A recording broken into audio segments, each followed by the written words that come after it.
Hello, and welcome to Breast Cancer Conversations, a podcast brought to you by survivingbreastcancer.org. I am Laura Carfang, breast cancer survivor and founder of survivingbreastcancer.org, a nonprofit organization providing community, education, and resources to empower those diagnosed with breast cancer and their caregivers from day one and beyond.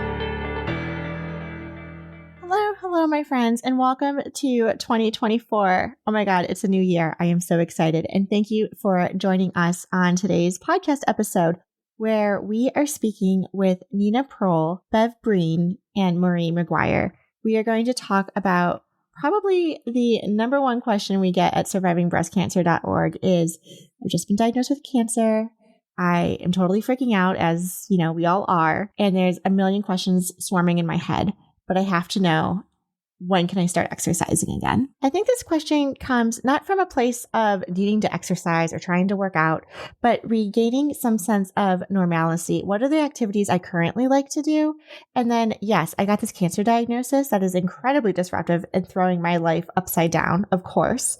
But when can I get back to normal? And when can I start participating in these activities that make me feel good?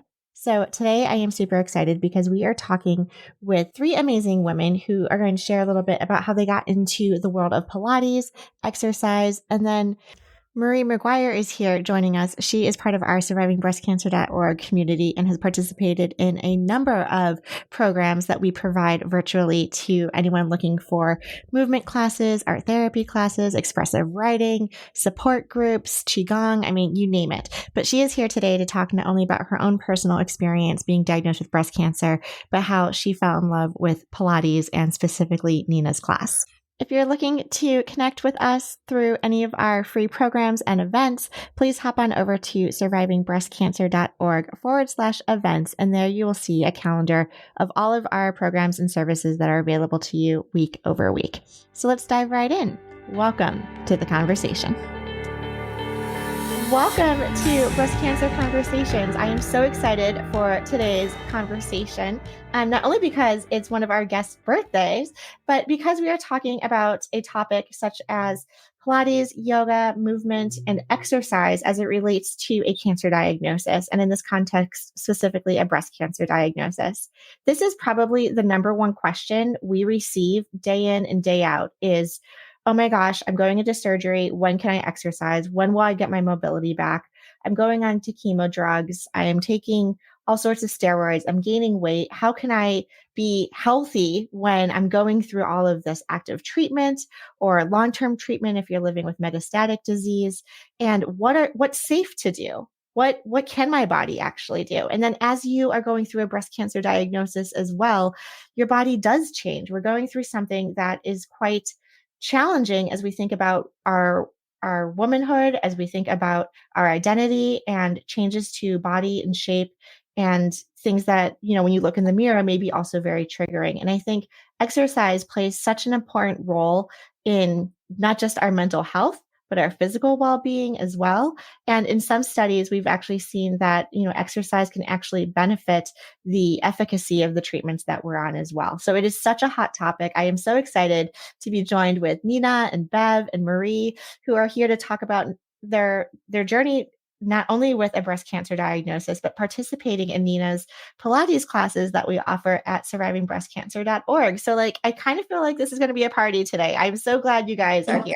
Such great content to dive into. So let's do a quick round of introductions, and then we can go into some of the deeper questions. But Nina, why don't you kick us off, as it is your birthday? Sure. Good morning. Good afternoon, ladies. My name is Nina Prol. I'm a registered nurse. I've been working with adult medical oncology patients for about 30 years. Currently, I work with primary and metastatic cancer and radiation oncology. And my other passion is Pilates, which I found a few years ago. Just kind of a different story. I was volunteering for my kids' cotillion, which to those of you that are here that don't grow up in the South, cotillion is a manners, etiquette, dance program that typically is done in middle school, and kids get to brush up on all those types of things. And the dance instructor was probably mid-60s and had this tight-fitting, gorgeous Jackie O dress on. And being a nurse, I'm always very curious on how people keep their vitality and their, Mm. strength. And I'm always interviewing older people, finding out their secrets to enjoy life better. And she told me, Pilates, would you like to come with me to a class? So I joined her, and then I just fell in love with it. Amazing. So And the rest is that's history. my nurse and Pilates connection. And then I was lucky enough to take a break from nursing for a year. And I was doing telehealth, but I went through my 600-hour Pilates certification program.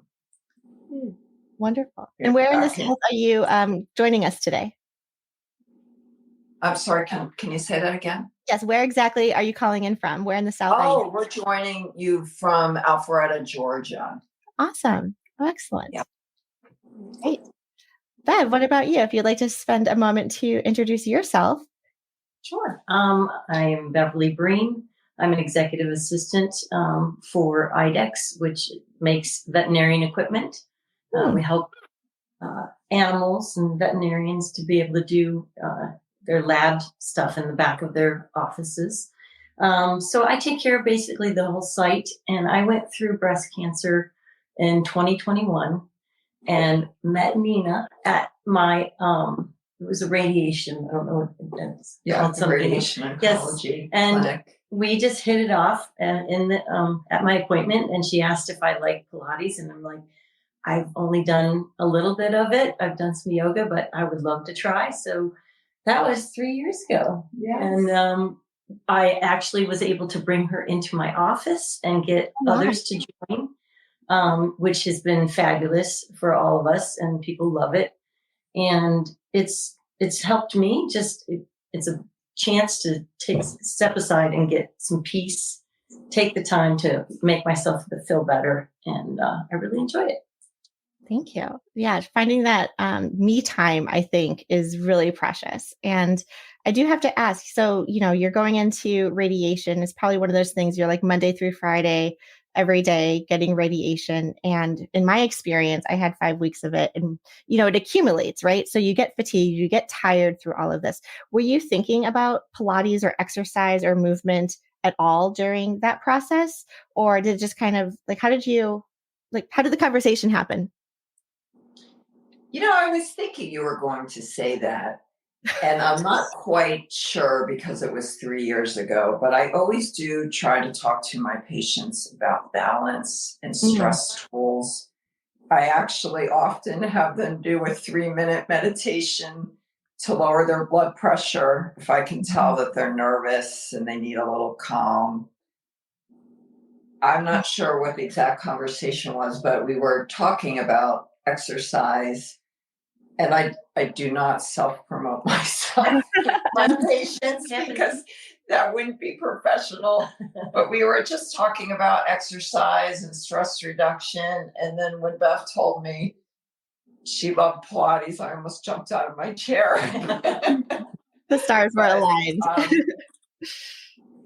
Yes. I was having local classes in the city we both live in. And I teach sometimes in parks or poolside or do mommy and me classes. I do all different level classes.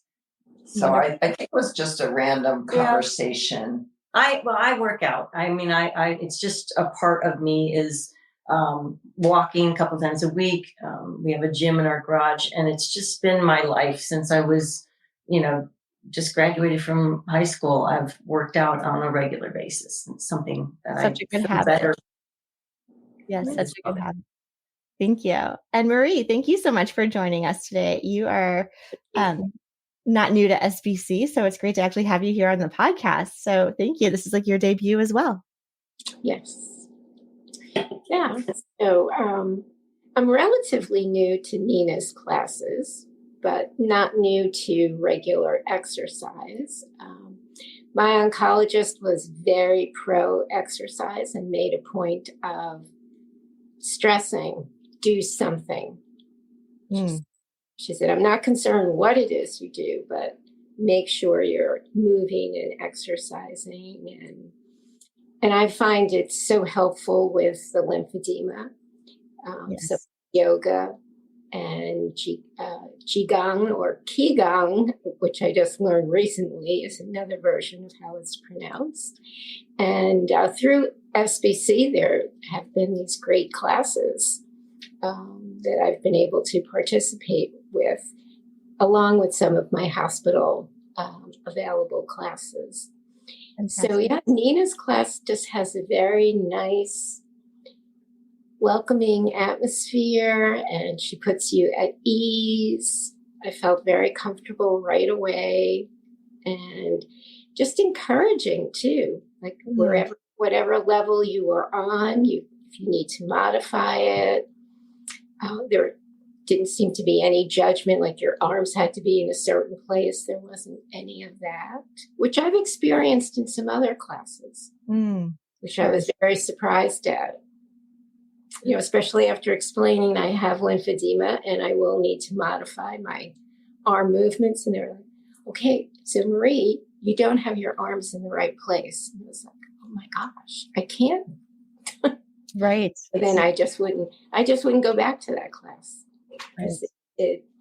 But movement makes such a difference. I mean, I can honestly say when my body's feeling tight and stressed, I will go through just whatever I know to just, and it takes the pain down. It just reduces the stress. It is truly very important. And we learned some very important exercises from William, who's not here today. Oh, yes. Well, had I known, I could. Important stretches. Yes. So my husband actually is also a guru in terms of stretching, but I do have to say he is watching the football games going on right now, so I can't necessarily grab him. But that, you bring up a lot of great points too, where there's exercise through potentially your local cancer centers or your local hospital. But again, depending on where in the world you are, not every hospital has the resources and facilities to be able to offer those types of classes. And so I think one of the benefits we offer at survivingbreastcancer.org is that all of our programs are 100% free and virtual. So really, as long as you have an internet connection, you could participate. And so I think it's really trying to break down those barriers to reach more people, because we know exercise is just such a critical part of one's health journey, cancer or not cancer. The other thing that I love is that, when you're participating in some of these classes, right, other people on the screen have been diagnosed, but it's not like that sense of a support group where you're showing up and you're talking about your breast cancer or something that you've gone through. You're really here to, have that other sense of community and self where, yes, okay, we know breast cancer is just one part of our story, but there's so many other wellness benefits that we can get from moving, like you mentioned, reducing fatigue, stress, recovering, and getting your mobility back, stability, etc. So Nina, as the expert here who's gone through all of the Pilates trainings, I have done Pilates maybe 3 times, like less than 5. I can definitely count on my hand, less than 5 times. So I am by no means an expert, but I have done a couple exercises either on the mat or at one of the Pilates studios where they use like the reformer machine as well. And this will be a fun question because I would love for you to convert me, right? So I've gone a couple of times, but I can't keep finding myself to get back there. And so I would just love to hear from you as someone who's gone through the training, the benefits of Pilates, what inspires you about the techniques and passing it forward to your clients that you work with. Well, Pilates was developed after World War I by Joseph Pilates, and he actually developed a reformer machine from a patient's hospital bed, and he added all the springs. And he was an anatomy model when he was like 12 years old. He was like, Jack LaLanne of his time, I guess almost 100 years ago. And the goal, it used to be called contrology, actually, but the The goal of Pilates is to help you with your spine, your posture, your core, to like the Pilates secret is it helps you with the things we all love to do.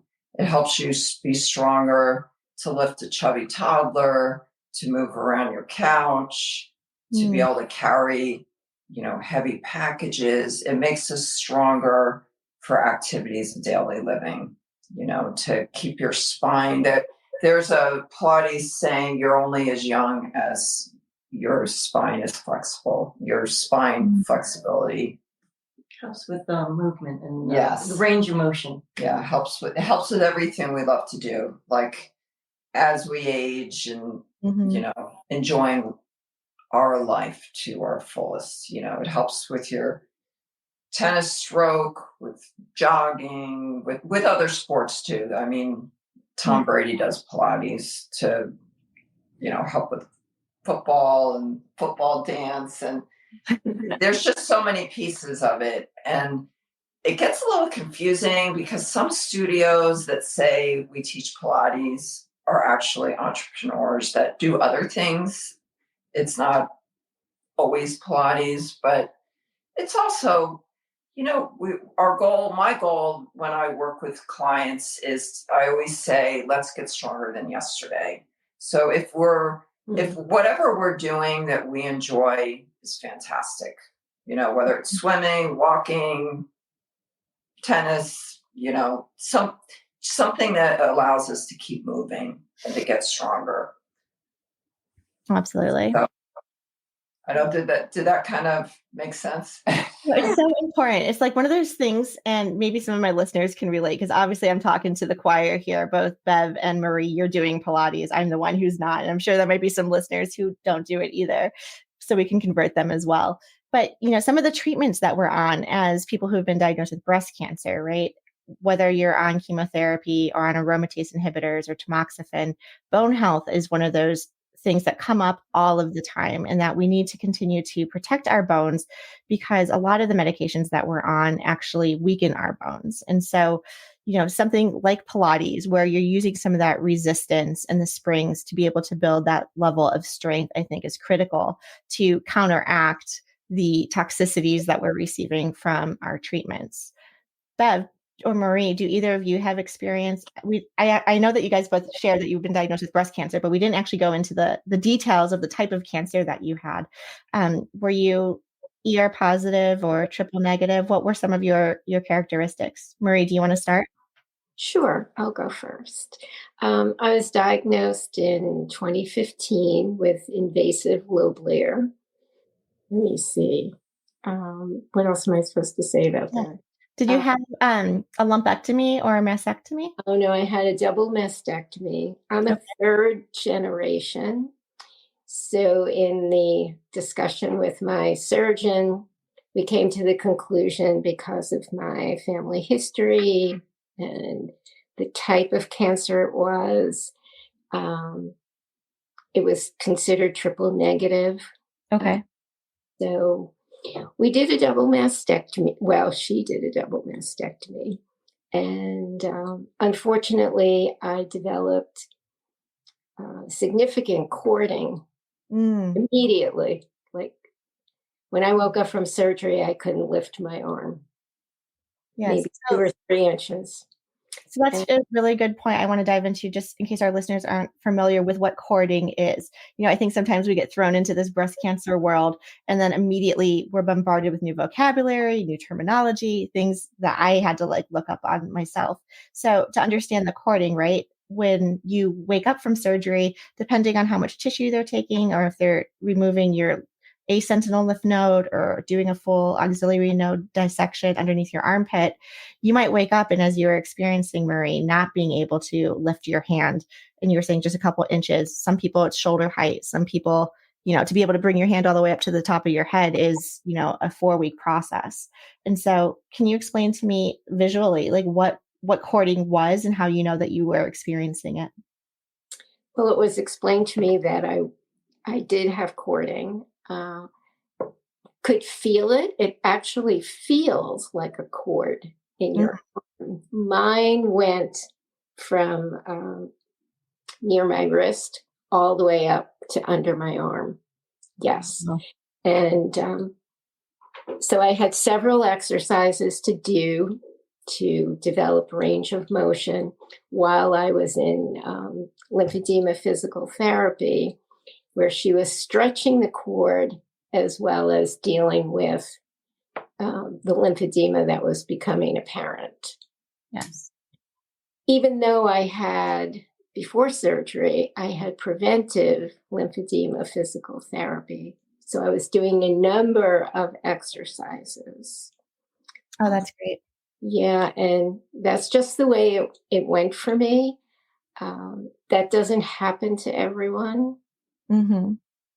So I don't want people who are listening to think, oh my gosh, if I have a double mastectomy and I'm triple negative, it's odd how it works out. Sometimes someone has 5 lymph nodes removed and has lymphedema, and some people have 20 and they don't develop lymphedema. It just is such an individual.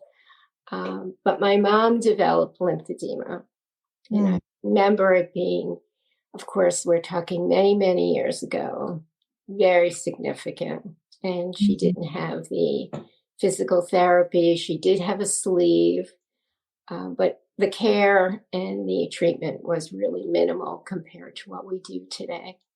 Absolutely. Thank you for sharing that. Super helpful to understand. Bev, would you like to share a little bit more about your breast cancer and the characteristics that it had and the type of surgery you underwent?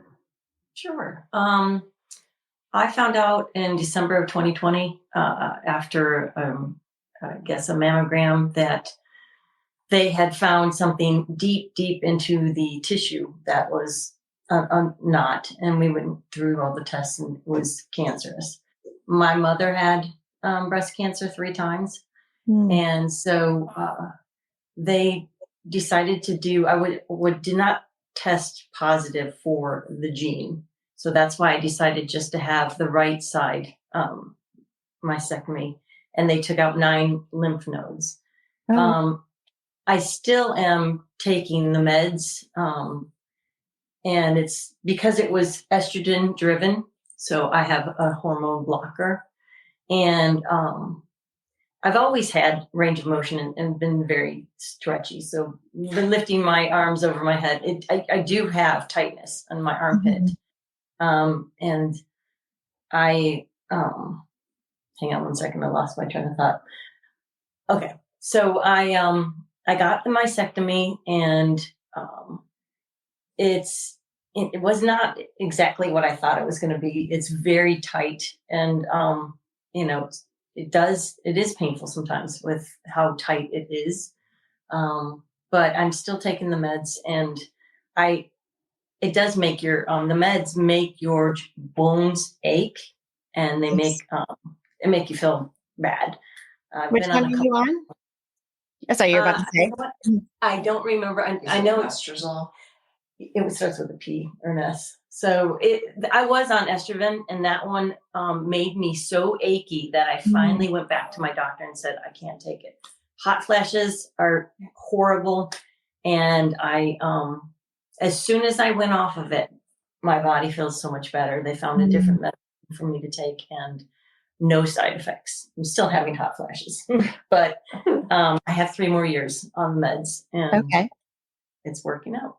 Excellent. Did they prescribe it for 5 years or 10 years or somewhere in between? 5 years. 5 years.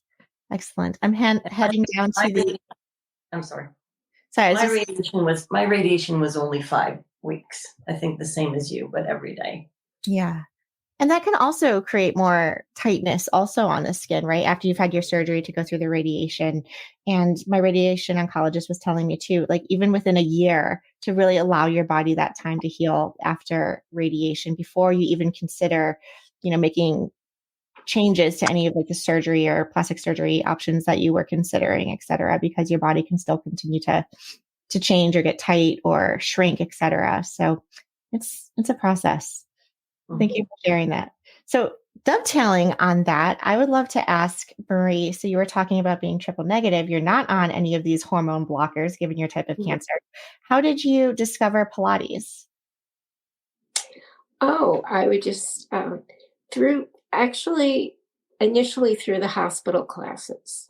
They did offer a class that they refer to as gentle Pilates, virtual. So that was great. And that was my first experience, other than dabbling a little bit on my own previously. Just finding classes when I was active, going to the Y or to Planet Fitness, things like that. I mean, centers of that type. Yes. Excellent. Yeah. So Nina, when you teach your Pilates class, we can use SBC as an example, right? We don't have a reformer in our house, or we don't expect reformers to be available in everyone's houses, right? So I'm assuming this is, floor or mat type of instruction. Can you give us an example of what someone can experience when taking your class virtually? Yes, it is a mat class, first of all. They can experience better sleep, less anxiety, less depression, feeling stronger, perhaps doing a new pose that they didn't think they were able to do. And then I always start off the class teaching a gentle relaxation pose, because I want them to have a good experience and have an option if something makes their body angry or it's not for them. So I try to teach to the client's ability. Absolutely. And so what are some of these poses? I'm really curious. Well, that's the other thing that's interesting for me, because I know so much about what these women are going through, and I don't know if someone's getting concurrent chemotherapy, or if they had a lumpectomy a month ago or a year ago, or really where they're at all. So I try to make it relaxing and gentle, and try to always teach people they can connect with their breath, that in times of joy, in times of stress, our breath is something that we can, living in the present, and whatever is going on with them, that it's a tool we can keep in our back pocket. I usually do a lot of arm opening things, like bring arms out to a T, because if you're doing that and you're standing and your belly's in, and you're or rolling your arms back, you're working on your scapula, you're working on your posture, and almost everybody can do that. And then I think it was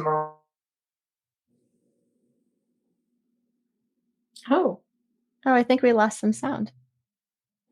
We'll give the option of just, I'm trying to stay in the video, but grabbing a chair for balance. And there's things you could do leg lifts or circles standing. But the other beauty for me of a mat Pilates class, I do love all the different machines and tools a classical Pilates class has. The mat is so wonderful, because you can teach a client to their level, and they can learn 10 things that they can do whenever they want. They can bring that mat to the beach. They can bring it to their living room. They could bring it to a hotel room. They can develop a routine that they can do, while their pasta is boiling, while their coffee is, brewing. There's little small things that we can do all the time. Like maybe you don't have an hour to work out that day, but you can do some planks, you can do some balance work. There's just small things you can even do standing in line at the grocery store.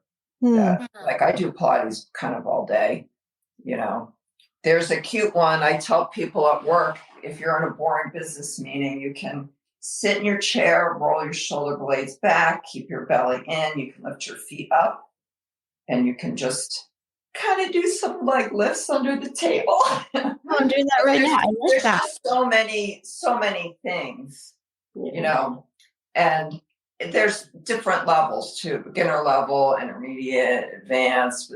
There's like hundreds of exercises. But what I did want to add, the beauty of why it's so good for cancer patients is because it's low impact. Just like swimming is low impact. And minimal equipment, you have a yoga mat, you're barefoot, and you're working against your own body strength to get stronger at whatever level you are, which is very cool. So accessible for people. Yes. Yeah. Yes. I want to add to that.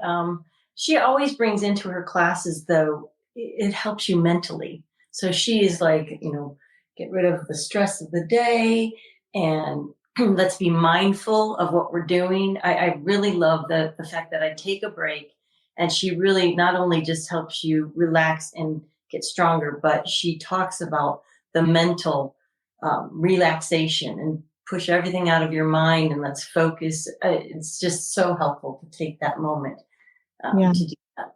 Well, and I can see just, all four of us on the call today, just, how life can just take us away. Like we're thinking about what to cook for dinner, what agenda items do we have to take care of for work tomorrow, who's doing the grocery shopping. Like it's just constant.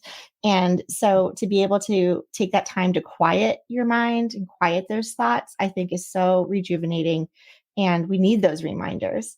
I also like, what you were mentioning about the importance of breath work and breathing. It is a free tool that we all have in our back pocket.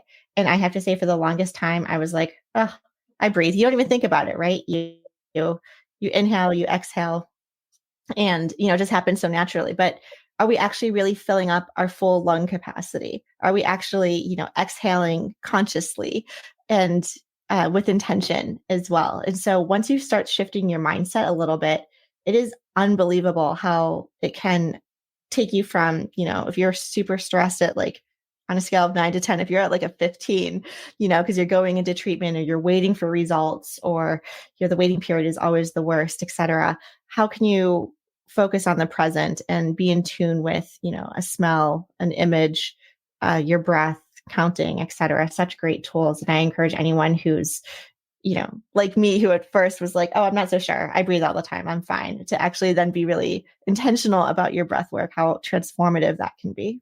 We all need to encourage each other. The little pay it forward thing, that so much easier to spread kindness than negativity when we all get scared, different things going on in our life. I remember I just went to a pediatric cure event, and the speaker started with the phrase, the life-changing events that are like writing it in the sand of time. Like we've all had those situations. Yeah, absolutely. So many good techniques and things to remember, especially as we're going through something that we feel like we can't control. But what are the items that are in our capacity? Yes.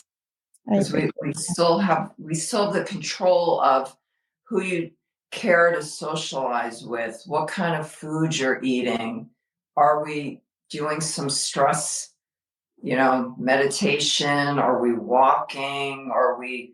If we're getting chemotherapy, maybe we need to get out of the house, but perhaps we go to Starbucks at 2:30 when no one's there. Like we make good decisions, Yes. That kind of thing. Excellent. Well, this has been so helpful to kind of take a deep dive, not just in exercise, but specifically the benefits of Pilates. And then to hear from you, Bev and Marie, not only about your breast cancer story, but how you got into Pilates and continue to practice this type of movement, even going through your treatments. So I think that's very inspiring. Is there any I shouldn't say last minute, is there any last remarks or comments that you guys would like to share that I haven't asked or that you would like our listeners and viewers to know? Well, one thing that I would like to share, which I think is super important, please listen to your provider. Because I do also work with metastatic cancer. And it's so important to listen to your provider. If they say you need hormone therapy, please stay on your hormone therapy.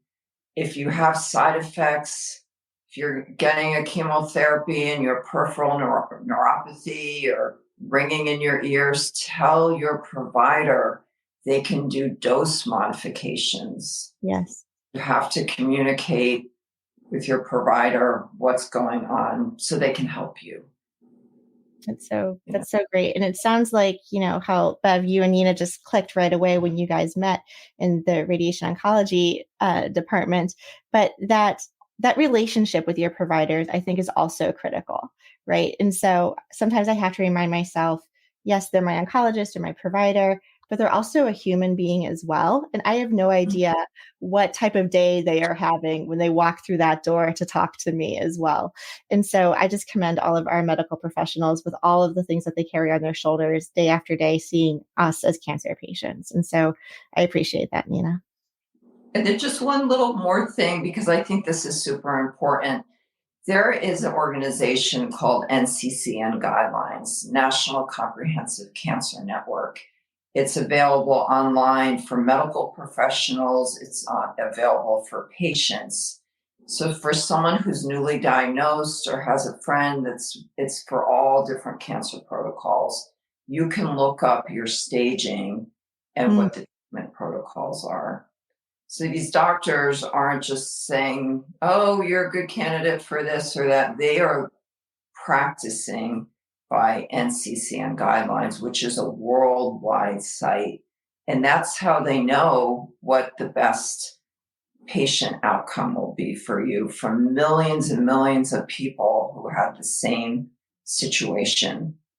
So I always like to explain that to my patients, because then you can empower yourself. And, if you want to get on that site, it's a very good site to know about. So. That's really helpful. I can link to that in the show notes of our podcast. I think we link to it also on our website as well, because we firmly believe in reinventing the wheel. So if the information is out there, we want our patient advocates to feel empowered and get the information. We also have on our website for survivingbreastcancer.org a list of questions to ask your doctor. So there's one tailored specifically for questions to ask your surgeon, questions to ask your oncologist, and then one for questions to ask your radiologist, oncologist. So, these are driven by, patients, because again, if you haven't been diagnosed with cancer before, how are you supposed to know what to even ask? And so I think for those of us on the screen today who have kind of gone through this and had to do so much learning on the fly, we could really pass it forward and really help someone ask, I wish someone told me this before, but I didn't even know what questions to ask. And so here's kind of your toolkit in layman's terms to really help empower the patient. And That's great. I wish I knew about it, because I did not know the questions to ask at all. But the other thing is, you're so nervous and you're so upset. I brought my husband with me, and he's the one that asked the important questions that I just was, you're still so upset that you just don't know what to ask. And he at least helped me with asking those important questions. But I think if I had known about that website beforehand, that would have been helpful. It's always a good idea to bring a notebook, because cancer care is a whole new language, and it's rough. Yeah, not be afraid to ask your doctor, and how do you spell that? How do you say that again? Because yes, it's definitely challenging. I'm actually gearing up tomorrow. I'm flying to San Antonio for the San Antonio Breast Cancer Symposium. So I am going to be for a whole week listening to updates of various clinical trials and hopefully all the exciting new findings and outcomes around survivorship and survival rates and new medicines that we can talk about on our podcast and in our blogs in 2024. So I totally understand. The guidelines are excellent because they give us that roadmap, and then science and technology are really escalating, where we are heading, and to not be afraid even to ask your doctor, what clinical trials are out there too? Because, we have the standard of care, but then we also have, some other options that people are in the works testing. So that way we can hopefully get a cure so everyone else underneath after metastatic disease can benefit as well. So things we're super passionate about. Marie or Bev, any other last thoughts or comments that you'd like to let our audience know? No, I was just thinking about what you just said, and it's so true, because 7 years ago, there was no targeted treatment after surgery for triple negative, and now there's Keytruda, which Yes. is proving to be very effective. I'm sorry, Nina? I say Keytruda is an amazing drug. There's like 700 clinical trials out for that drug for solid tumors. Yes. Yes. Yeah. I know, it makes me feel old. I'm like, oh, I was diagnosed and this is what I was on. I'm like, oh, we don't do that anymore. So, well, this has been such a fun conversation. I really appreciate all of you taking the time to talk to us about your personal experience and shed light on Pilates. So I think I'll have to give it another try. Maybe I'll make it up to 5 and I'll keep you posted on if I'm hooked or not. But I like this idea of like being in the office and like lifting my leg under the table or things that I could do. We did a podcast not too long ago on EFT, like the tapping to like reduce stress. And they were showing us these like different points, like pressure points or places that we could tap. And they're like, oh, you could just be in a meeting. And if the meeting is like really boring, you could just start in your head. I was like, this is fantastic. I will be very calm and chill for the next 8 hours of my busy day. So thank you all for taking the time, sharing your expertise and your stories. It is always so valuable. Thank you for being here. Thank you for having us. Thank you so much. And thank you everyone for listening to our show. I would like to acknowledge that all of the information on our podcast are from personal experiences and are not a substitute for professional medical advice. You should always contact your medical care team. If you're looking for specific topics or would like to be a guest on our show, please feel free to reach out to me. My email is laura@survivingbreastcancer.org. Until next time, keep on thriving.